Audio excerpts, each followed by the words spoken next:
Hello everyone, welcome to our video today. I'm going to introduce the new products on my right hand.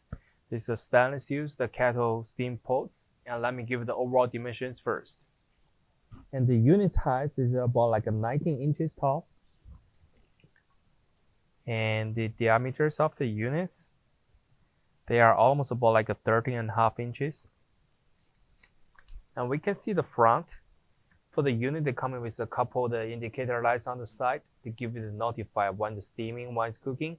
And also they do have a temperature adjusters from the 30 degrees to 110 using the Celsius. And they do having the switches on the side. And from the manufacturers, they offer you the plugs, but they're using the 220 powers. And also on the side of the air, they have a 2 handlebars. You can just lift it easy to any place you want. And we can take a look closer to see the inner side.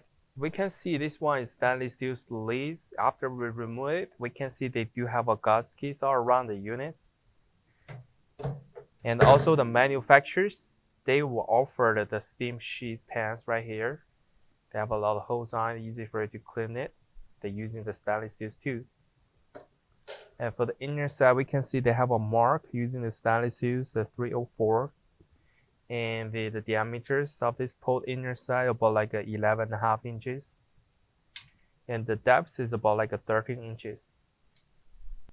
And that will be the all demonstration information about these products. If you have more questions, feel free to contact with us.